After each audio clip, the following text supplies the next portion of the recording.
mga kabady, 9:05 na ng umaga. Yan, so makulimlim na naman po. Yan.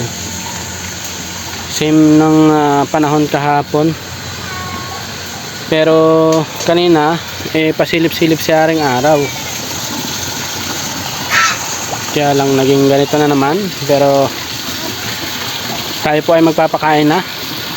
At ang ating mga tilapia po ay ka 53 days na. Yan, samahan nyo ako mga kabady. Start na.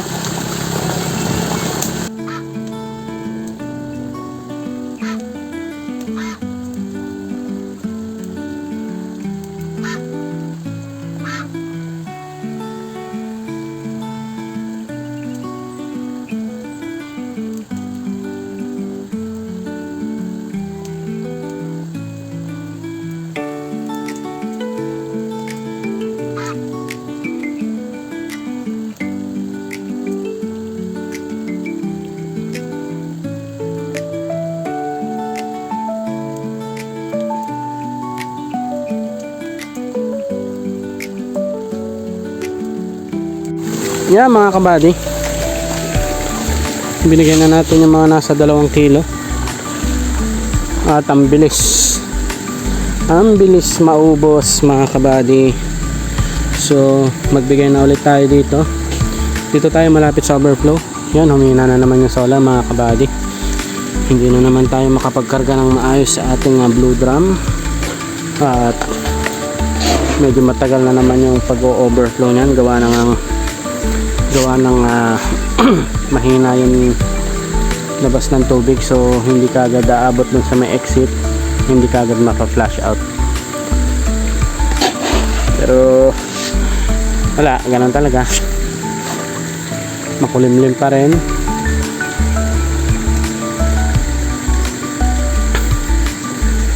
Kaya tiis-tiis muna tayo as long as nakakakain naman yung ating mga tilapia, walang namamatay, matakaw silang kumain, active.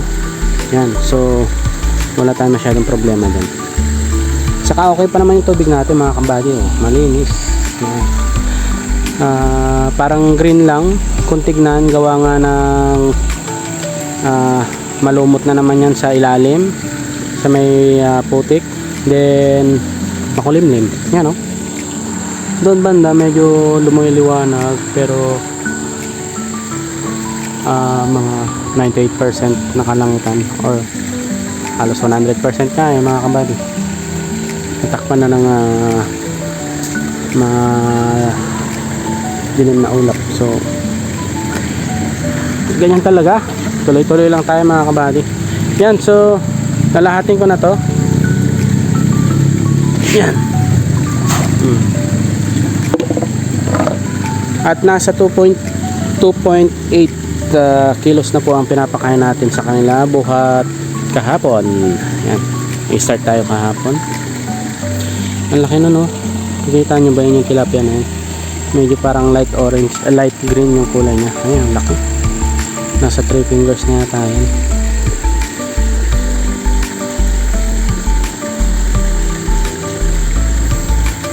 Yan.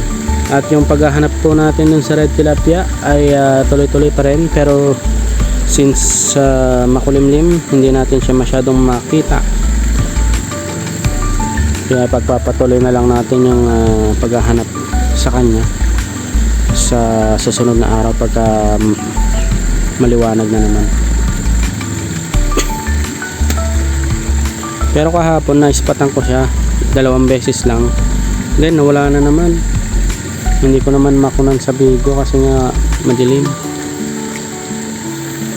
Yan, konti na lang yung pagkain nila mga kabady.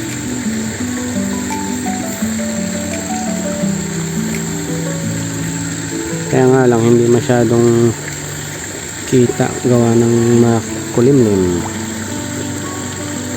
Tapos ito na yung mga pato natin, no? Nasasanay na silang maglabas-labas. Dati hanggang doon lang sila.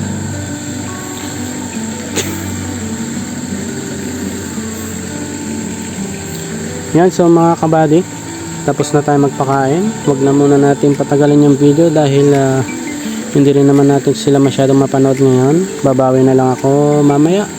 Baka sakaling umaraw. So, tignan na lang natin mga kabady. Basta update ko kayo. Yo mga kabady, update tayo. Mag-alas 12 na. So, magpapakain na tayo.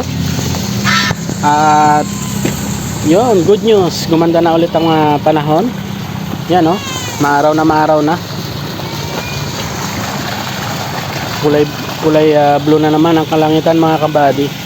So, sasamantalayan na natin. Tara, samahan niyo ako. Start na.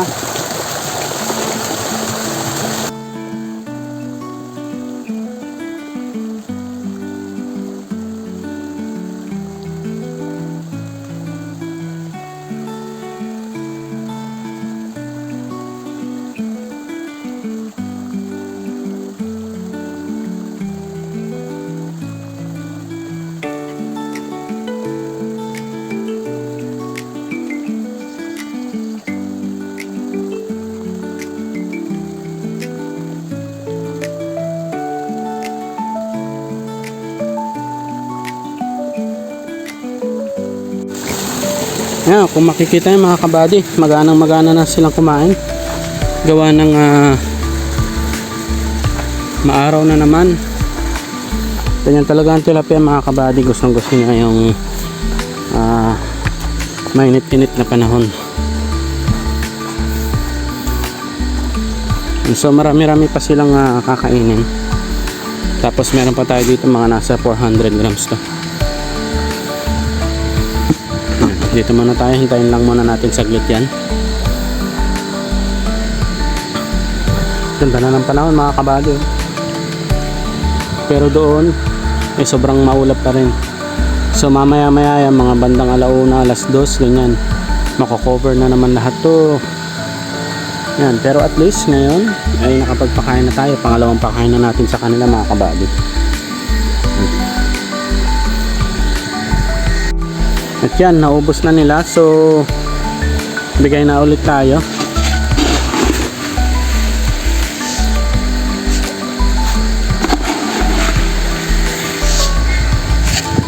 Gustong gusto nila dito kasi may sumisirit na tubig dito. Nandyan sila sa ilalim. Dagdag oxygen din yan. Then, parang may cooling effect yan sa kanila kasi galing sa ilalim ng lupa yung ating tubig. Yan, deep well. Kaya yan, malamig-lamig yung tubig yan. Pagka sobra ng init ng tubig, nandyan sila sa ilalim yan.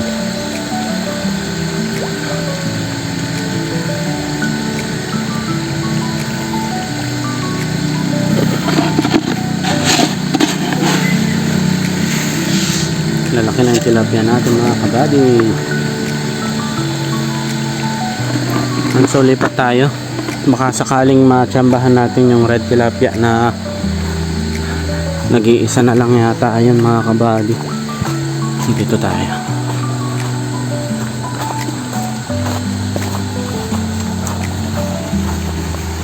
Dito na natin ubusin to. Konti na lang to.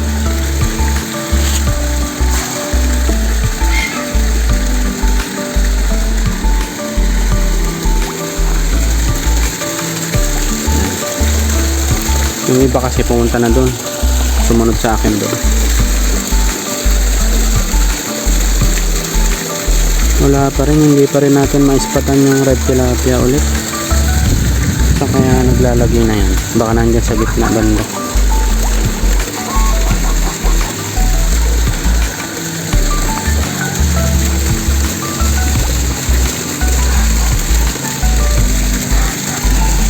Lakas ng buga ng tubig natin mga kabady. Kaya 2 oras lang to, kaya niya na makover yung exit ng PVC. Kaya maganda yung kulay na ng tubig natin. Malinaw pa rin siya. Medyo green kasi yung putik sa ilalim. Pero konting-konti lang lumot na nakahalo sa tubig niyan mga kabady. Wala, hindi talaga natin maispatan yung kulay ay yung red tilapia mga kabady. Nandun siguro siya sa may ano, diyan sa may bandang gitna.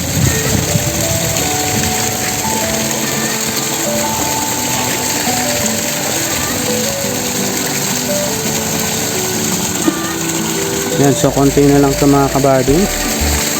At sana ay mamayang hapon ay makapagpakain ulit tayo.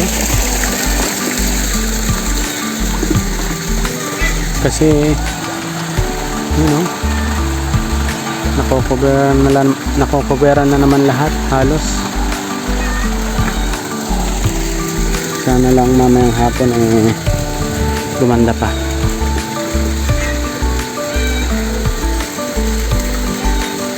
Yan, so hindi na natin hintayin yung red tilapia na magpakita mga kabady. Pero susubaybayan na lang natin yan araw-araw. At pagka nakita ko, video ko naman yan para makita nyo siya ulit. Malaki na siya mga kabady. At hanggang dito na lang muna ulit. Update ko ulit kay mamayang hapon kung tayo po ay makakapagpakain. Yan, mamaya ulit mga kabady. Yan, update mga kabady. At ang oras po natin ay 4:40 na ng hapon. Yan, so pangatlong pakain natin sa ating alaga. Yan, so thank you Lord dahil naging maganda ang panahon ngayon. Ayan liwanag mga kabady. Medyo maulap pero walang sign na uulan ngayon. Yan, ang ganda ng araw. So tara pa, magpapakain na tayo mga kabady. Samahan nyo ako. Start na.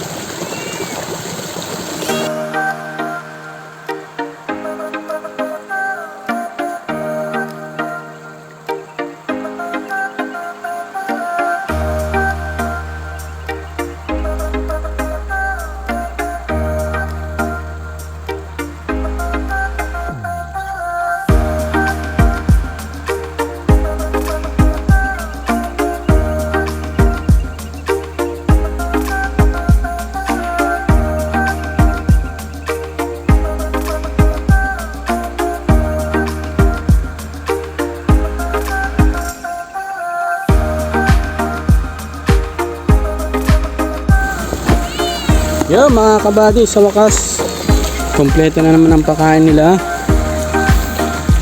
Nag-iwan pa tayo ng konti, mga 300 to 400 grams to. Yan, so bali binigyan ko na lang ulit doon ng sapat na pagkain. So dito na lang tayo malapit sa overflow.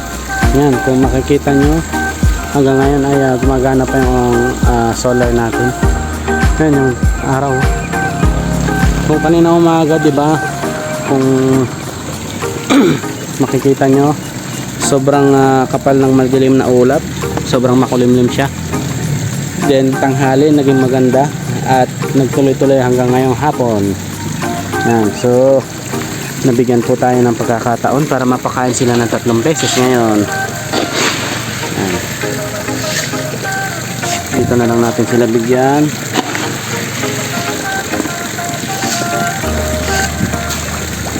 Yan lakas talaga nagkumain.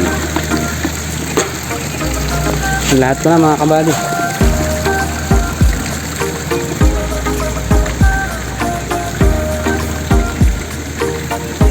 Sana ganito araw-araw. Yung sa ganun mas mabilis silang lumaki kasi makakapagpakompleto tayo lagi ng pakain.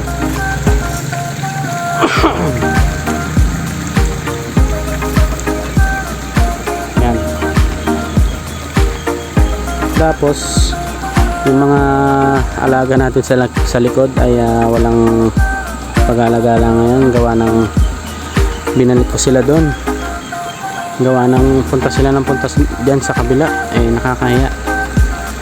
Nanginginain sila doon, may mga tanim na gulay. So kung bukas hindi maging busy, lalagyan na lang siguro dito ng harang. Kahit sako man lang, nalagyan ng ganyan dyan. Nasa ganun hanggang dyan lang sila. Doon, may net naman doon sa may ilalim ng solar. Yan. Wala masyadong activity bukas. So So pwede natin gawin yan. Yan, naubos na pala nila. Hindi ko na malaya na tapos na pala sila. Yan, so mga kabady, pasensya na dahil medyo madilim na yung kuha natin, gawa nga ng hapon na takpan na ng mga punong kahoy yung araw, kaya madilim-dilim na yung tubig natin. Kumbaga sa umaga at sa tanghali na lang natin mas mapapanood ng ayos yung ating mga tilapia. Pero kung lumaki pa to mga to, kahit sa hapon maganda. Yan, so mga kabady, hanggang dito na lang muna yung video natin. Maraming salamat sa ating mga subscribers, sa silent viewers, sa ating mga family and friends, yan, and sa mga OFW. Yan, maraming salamat po sa pagla-like and share ng ating mga video. Yan, hanggang bukas ulit. Bye bye.